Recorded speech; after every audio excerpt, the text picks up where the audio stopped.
That key at the ready, throwing it against Kool-Aid. If he throws it against the fire hydrant, it's going to do full damage to knock it away. It knocks him out of the bouncing fish with a back air. Oh! Connects the bell into an up smash. Blinky coming in strong, sending a 2-stock victory against Javi. Ring the bell, Austin.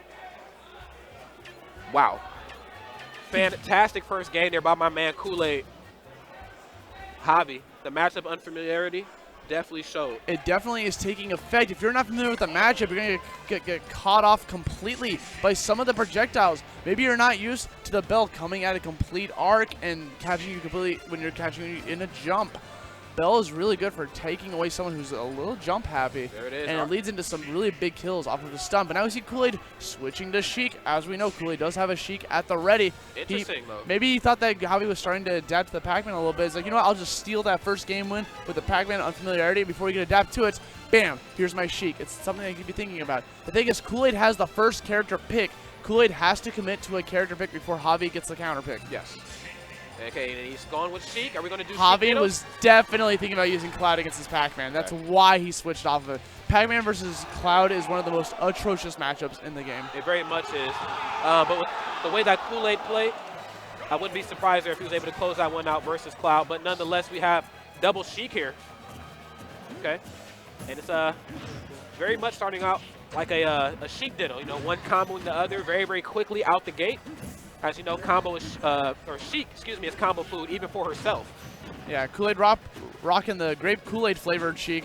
Trying to get back onto the stage, but Javi just constant barrage of forward airs off to the side, trying to nick him with that up air at the finisher. Okay, nice punish there. The defense there on the ledge, understanding that you don't have to be aggro off stage every time. As you know, Sheik can apply a lot of good pressure, a lot of just off stage presence she's been blessed with, but you don't have to be as aggressive every time. You know, you can be very defensive. Of course, I respect that Kool-Aid didn't go for that bouncing fish off stage after the needle storm. He just wanted to throw a couple needles and just reset back to a slight advantageous state instead of trying to overcommit to something, you know? Okay, gets to Nair that time, off the mark there with the needles. Javi being able to recover for virtually free here. This match staying neck and neck, gets the grab. Not quite able to connect there with the up air. Nice DI and air dives there on Kool-Aid's behalf. Javi still with a very comfortable lead, but the bouncing fish is going to close it out. Hey, Kool-Aid is rolling. Okay, gets the forward air. That looks like a melee forward air that time. Okay, no ledge trump. Kind of forced him to recover there very, very quickly. Kool-Aid trying to apply more pressure with this jab, taking away the first stock away from Javi, showing that he has a Sheik just as well. But this is where Sheik's going to start to like struggle, is trying to get this kill without rage, which is why the first stock in the Sheik ditto is so imperative. It's so pivotal. Okay, gets an uncharged needle that time, probably forcing him to what maybe he thought he was going to recover high, but ended up getting the ledge. Nonetheless, Kool-Aid sitting very, very comfortable here in this match. He's catching so many spot dodges off of Javi. He's hitting with the forward air. He's catching with the forward tilt. Almost got the up smash out of the air dodge into a tipper. But Javi says, no, here's my up air. This is still a fight. Deletes the rage that Kool-Aid has in order to try. He's no longer at kill percent because the rage is now gone. Yeah, the rage is no longer with us here. This match looking a little bit better here on Javi's behalf. Oh, gets the footstool. Okay, probably an accidental, just trying to double jump to get back onto the stage. He didn't really get any form of a follow-up out of it. No, sir. Okay, empty hops right into him. Tomahawk. Okay, the combo doesn't stop. Kool-Aid gets taken off stage. Can't stop, won't stop. He's falling with the forward airs. Catches the air dodge, swinging at this man and taking the momentum swiftly from underneath Kool-Aid's seat. There it is. Kool-Aid said, run that back, man. I'm not really feeling that. Okay, now, I'm wondering. He can go back to Pac-Man. He can. It depends on what Javi does. Javi, I honestly see Javi switching to Cloud right now. I definitely sense him going to Cloud because he does not want to fight against Pac-Man again. After that first game one, there was definitely an unfamiliarity in that matchup, but maybe he feels confident with that reverse kill there. He's definitely thinking about it. Javi has to switch first. Yeah, Javi's taking the first pick. This could decide this entire set. Javi's decision here. It looks like he's going to Cloud. He does not want to fight the Pac-Man. He's going to opt to fight Kool-Aid Sheik instead, using Cloud as secondary. I'll tell you what, though. His Sheik is no slouch. Like, his Sheik was very, very good. And that actually scared me because sometimes I see people play a character like Pac-Man and then go to Fox, and I'm like, how do you just switch like that? But he was able to go from a very projectile-based character to a very, very strong neutral character. Okay. And his Cloud is just as good, which is why I feel I agree 100% with Javi's decision to go to Cloud. He does not want to fight against Pac-Man. No, that sir. was like obliteration. He didn't know what was going on. So he's like, you know what? I'm just going to play the character that gets me an auto win against Pac-Man, forcing you to stay Sheik. Okay, needled that, man. Forced him to burn the limit. Very, very good. Okay, gets the short hop Nair. Down tilt. Woo, taking that man for a ride. Good job saving his jump there. Great sequence of events coming from Kool-Aid, nicking them with that down tilt and tried to carry him off to the side with a forward air. And I really appreciate what Javi did there. He went for actually the second hit of Climb Hazard, just in case Kool-Aid wanted to come in and keep applying like that relentlessness. And you know what? There are some people out there that say, oh, whoa! He caught him with that forward smash. I thought that was going to kill him, but he wasn't at the correct percent instead. Yeah, damage is damage. At this point, okay, nice job there. Using, okay. Try to jump right into Kool-Aid's grill. Giving him a little bit of a shave on the whiskers. Yeah. Okay. Not quite able to connect there with the bouncy fish. Too high percent, too high rage. Yeah, got a little too bouncy fish happy there. Oh, but again, if as first you you say don't that, succeed, try again. He was bouncing fish happy. It didn't matter because he actually got the connect, deleting the limit break, and now this is where Kool-Aid can shine. But Javi taking away Kool-Aid's stock with a down smash, catching him with the hilt. Not allowing this match to run away from him too crazily. Okay, recovers very, very carefully there. Snaps ledge right away. Kool-Aid not stopping. The crowd comes alive. The Kool-Aid chants are out. And this could be his time. Hits him with the back air, forcing the limit break. He has to use it to get back onto the stage. And now he's at a completely zero. He has to hit him without the double jump. Okay. Javi being super smart with that climb hazard recovery, going as low as possible to grab onto the ledge to mix up, hey, I'm actually not going to use my double jump whatsoever. No, sir. The forward tilt right into the Nair. Let's see if we can get him off stage. A little off the mark there with the grab that time. Javi gets punished for trying to cross him up. The down smash. Can we talk about buffs? He is disco dancing on that ledge. Hits him with the 120% down smash, but he is still living. The fusion swords are still just as strong as they were previously. He has all that rage. Hits him with the Dynasty up smash. Diamonds. Diamonds are forever, ladies and gentlemen. Every kiss begins with K after that set. Sending him off the top. Kool-Aid taking a set win off of Javi. An upset. There it is. An upset. I could hang that one on my wall, man. I can definitely hang that one up. Javi is no slouch. One of the strongest players in Smash 4. One of the strongest players from Mexico. Him, Leo, obviously some of the top players that put Mexico on the map. And to be able to take him out like that, wow, that really says a lot about your region. Coming off of winning doubles at Nairo Saga the previous week with his teammate, MK Leo. All right, there's no doubles here at CEO. There's no doubles. We did that at Dreamland, man. It's not here. Not here, man. All singles, baby. Wow. So now Javi is in loser's side. Who would have thought? Who would have thought? Kool-Aid, you know what? I was thinking it. I don't know what I just didn't say it out loud, so maybe I'm just bull honking you, but I don't know what type of Kool-Aid is drinking. I don't know what flavor that is. But grape. I would definitely like. I said grape. You said he's grape. Purple. I don't know, man. Rod, he's purple for a reason, dog. I just want a cup. Okay. I just want a cup. He just wants a cup, man. I just want a cup. You gotta get down on that sugar overload, dude. Kool-Aid has a lot of sugar in it. And speaking of sugar overloads, man, Red Bull hooking us up here, man. CEO 2017. Always trying to make sure that we have all the energy that we so desperately desire, which I need. Would you like a Red Bull? Would you like a Red Bull, my friend? I would love one, man. Hook it up, man. I'll drink it on the side. Jam it up. I'll jam. Jam it I'll up. wham bam jam it. Wham bam. Thank you, man. Wow. Javi.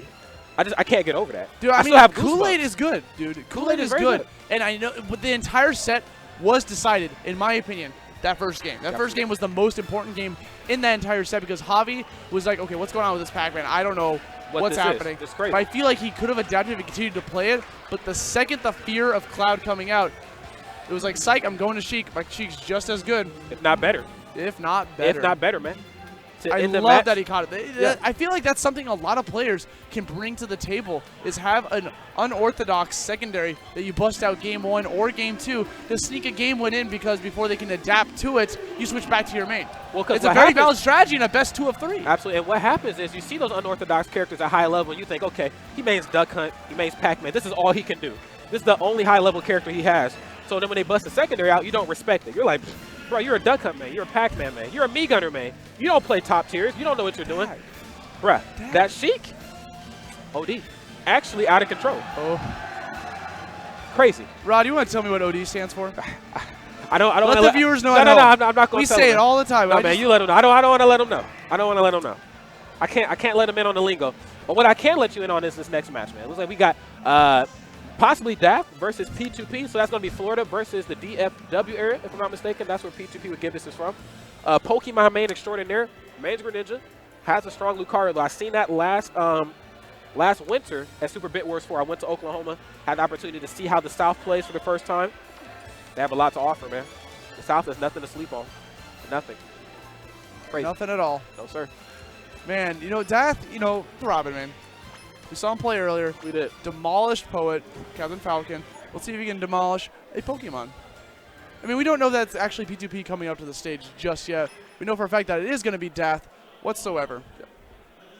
Dath is always a treat to watch. I think I had the opportunity to commentate one of his matches the first time at Little Big House 2, excuse me, because the second iteration. But regardless, I think it was him versus JJ Rockets, and that was the first time I actually got to see high-level Robin in action. I mean, that's not to say any other Robins from our region are high-level, but Dath is the premier Robin. And I was like, yo, he makes Robin look top tier, like top 5 in the game. How is this man doing this? And then I got to see him again at Multiverse Hopping in Minnesota, where him, Aben Man, and Port, they had like a little Florida invasion or what have you, man. I would have liked to see more Florida come out, but, you know, the flights ain't cheap. But, yeah, he did a very, very solid job versus Skillinger from Nebraska. That match came down to the wire, but Dath was able to clutch it out towards the tail end, man. Ended it with a checkmate, of all things. Came right in, down throw, up aired him. That was it. Dath is very, very clutch when he needs to be. And I really hope to see him apply that here versus P2P. If he plays P2P, I know we're still waiting on confirmation on that match. Wow. Yeah. Couldn't have said it better myself, Rod. Yeah, I got a lot to say about Dath, man. No, I like my sorties. I know, dude. I like my sorties. I love my sorties, man. I play Link. I like my sorties. I mean, you play Schultz. You know a thing or two about sorties. It's not a sword dog. It's a Monado. All right, man. I didn't mean to imply your weaponry. My bad, bro. I didn't mean to imply. Did you just assume my weapon? I didn't mean to assume. I thought it was a sword. I thought it was a sword. My bad. My bad, man. It is a sword. Okay. I'm just being. So, you know, while we wait for these matches, please, you know, give CEO a little bit of a follow. Hit that follow button on the channel. And CEO is doing wonders for us. Japeli always treating us well, making sure that everything's taken care of, bringing us the best show that you can bring to the table. Absolutely, man. One of the most legendary FGC events that FGC has to offer.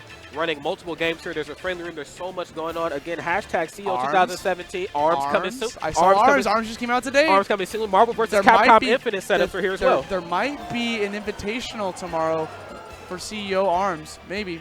Don't tell me that. Maybe. Maybe. It's up in the air right now. Hashtag coming soon. But again, join the conversation, man. Get yourself a little notoriety. CEO 2017, man. This is one of the greatest events to be at. Not just FGC, not just gaming in general. Like, if you're not here, I really feel bad for you. I really do. Dang. This is my first time here, and I'm having a blast. You know, despite the weather. Like you said, man, the weather's kind of like... I legit haven't done anything here yet. I literally got off the plane, and they threw me on the mic.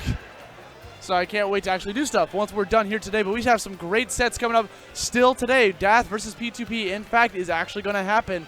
And we got some great more matches coming up after that. Alrighty. Greninja. Tell me about this Greninja. His Greninja is crisp. Because you said he plays a plethora of Pokemon characters. He loves his Pokemon. Going to start off with the Greninja. I've seen it before myself. It is definitely crisp. Alrighty. Fresh out of the gate. Got ourselves a good old-fashioned arms race. So you can pull out the projectiles the fastest. Okay, try to catch the air dodge there with the drag down forward, or up, excuse me, not forward air, but up air that time. But Dath opening up with 2 forwarders in a row, trying to connect 3. Alrighty. Again, the forward air is coming back out, catches the sword. Let's see if he can make a little bit of magic happen. No pun intended. He's throwing that 11 sword right back at Gibbous. Gibbous just maneuvering right around the arc fire. I like that. Just the falling up air, try to go for 2 in a row. He's being very evasive, Rod. He very much is. The movement that Greninja brings to the table is so good. As you know, Dath, Robin, not the most mobile character in the game. You can apply, you know, just like that relentlessness, that pressure. Stay right into the grill of Robin. Don't give him a chance to really figure out what he needs to make happen. You can try to run away with a victory here, but not when you're getting hit with books. Okay. Hot forward there, looking to get him up there on that top platform. Maneuvering out of the way, nice shadow sneak. Trying to use it to his advantage to get back onto that ledge. Dath managed to get a shield grab. kind of just sits him there trying to guess up how he's going to have DI. Because you know Death was trying to get that down throw to an up air conversion. Can't shadow sneak too many times, man. The down smash closes that one out. Yeah, I do like the patience there. Understanding, do I want him to fall on that top platform, or is he actually going to fall through it? Better to play it safe. And even despite, you know, P2P with Gibbous starting out very, very strong, Daft is the one who draws first blood, and that's due to the fact that Greninja just really struggles to kill. Okay, gets the falling up air. Again, I like the utilization of that. The follow-ups that Robin gets out of that are actually out of control. Meanwhile, you got P2P playing super careful. Oh! Gets the air dodge read into the sour spot of the other smash, but still was enough to get the kill because it sent him at a complete 45-degree angle to the west. That was crazy. Daft kind of getting a little taste of his own medicine. Baiting out air dodges and getting hit with up smashes and down smashes. Okay. Gets the back throw right on shield. Gets punished there with the nice gentleman jab. The arc fire, though, comes out to play. Gets the up air. Closes it out. Nailed him. Nailed him. I tell you what, man. Stuck a fork in that man. Greninja, return. You need to return to your Pokeball. He returned, dog. he went back to the Pokeball. Yeah, P2P thinking about what to do against this. He might be throwing out a different Pokemon. He might be stick with to his guns with the Greninja. All right. I just know every Pokemon trainer is well equipped. What character do you want to see? I kind of want to see the Lucario. I can't lie. I know the Twitch chat probably doesn't want to see that, but Lucario definitely shakes things up a bit. But it looks like he's sticking with the tried and true main here. I figured to be this late in the pools, you might as well stick with what you know. No point in trying to switch it up if you're not comfortable. We're coming back to Smashville. You know, the Greninja, the try and true, is going to try to do some more work. As we start off right off the bat, you know, Daft throwing out some more projectiles against P2P.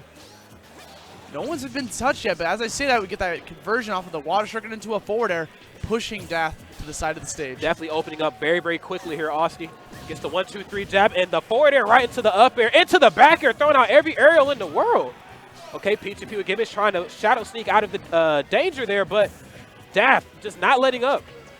Okay. Trying to reset the neutral. L Thunder there, not quite enough there to give himself the breathing space he needs.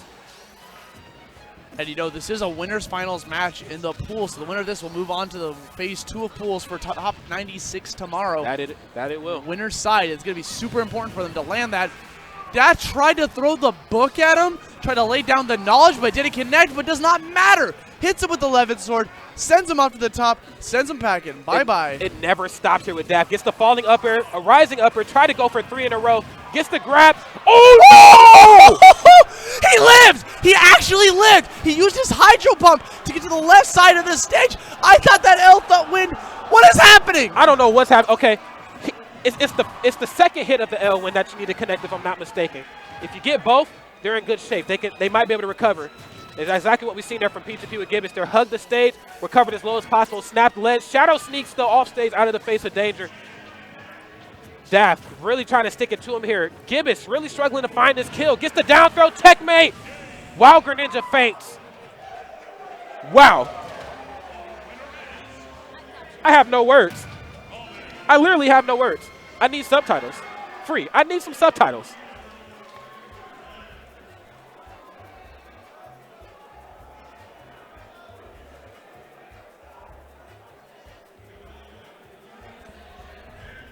I have no words. I literally have no words. Woo! I wiped the sweat off a little bit. I look okay. I look good. Yeah, I look good. You always look good. Okay. Well, you know, I'm trying to get like you. Anyway, wow, what a finish to that match. Daft. What happened? The most electrifying Robin I have ever seen. P2P with Gibbous, though, put up a valiant effort. Daft just had his number. When he did that, he did the upbeat to him off stage. He did. Rod. He did. And then it should have been death. He should have been dead. But then P2P lived. He lived. He got a second chance at life. We tried to pull the cord on him. He was still on life support. Got a little bit more gas in the tank than we expected. He pulled the plug after that, though. He might have, yeah. It was pretty much over. That was pretty quick set. Like I feel like it just started, and it was like, oh, okay. We out there. I was actually really afraid for Gibbous. You know, Robin has the checkmate combo. Greninja is a fast faller. It's going to be relatively easy to do on him. We didn't really quite see it there until we needed to. Towards the tail end, Daft is just mega clutch. It was what more can we say? It was an explosive ending, Rod. It was very explosive. And speaking of explosive matches, we're going to have Fatality versus Seabrick coming up next for winners finals of their pool to move on to the top 96 winners side. Fatality, one of the most explosive players out there, bringing home the Captain Falcon and just doing wonders with him. One of his most crowning achievements, beating ZeRo at MomoCon. Beating ZeRo, man. Fatality, the human highlight film. Anything this man does ends up on Twitter, ends up in a Vine clip. Smash, I guess Vine's not really a thing anymore. No, it's all about those Twitch clips. Rip Vine, it's all about Twitch clips, all man. About those and Twitch anything clips. that Fatality does ends up in there. The falling up air into knee, the auto cancel back air into whatever it is he wants to do. Fatality is no slouch. He never wants Captain Falcon in Smash for a reason. And one of the try and trues of Fatality is landing an up air to knee. He's always looking for that. He's always going to be looking for that. And then meanwhile, I got Seabrick over here. Yeah. Seabrick is no slouch. Let him know. Seabrick from Florida, man. Like, I remember Seabrick from back in the Brawl days, always playing that Meta Knight. Always doing that Meta Knight stuff. You know, trying to follow that little bit of a bandwagon there. Well, you know. Back when Meta Knight was like the crowning character well, you know. in Brawl. I do know. That's why I'm telling you. There you go. Meta Knight's good no matter what game he's in. Literally. I mean, he's pretty good in this. Yeah, he's pretty good. The most recent appearance I saw of Meta Knight was definitely at Nairo Saga against Sam Sora. Abadongo versus Sam Sora. Remember that set? Yeah. That was the second. I felt like I was watching time happen all over again from Clutch City Clash, man. I tell you what, man. Meta Knight, unfortunately, the old Greyhound is just not what he used to be. But he is still very, very good. I don't think we're going to see Meta Knight, are we? No. I don't think we're going to see the Meta Knight. Not at all. It would be a bad time for Captain Falcon, though, if we did. Yeah, but we got Fatality. Team YP, recent pickup for Fatality. And, Rod, can I be real with you for a moment? Break it down to me, Don't man. you think doesn't that fit him? Doesn't that fit him? I think so. Yeah. I feel like everyone was like, no one was surprised. All right. Okay, the Mario comes out to play here. This is argued a 55-45 matchup. But then Says who? But then even 55-45 is argued as a Says legitimate who, matchup. Rod? I mean, show me the numbers. I don't have the Aussie stats, man. That's you, man. Crunch the numbers. I'm just.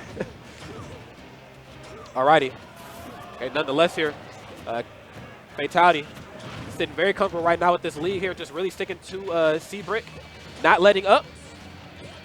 Oh, nice patience there, dashing right in, coming out. Fatality was definitely fainting out a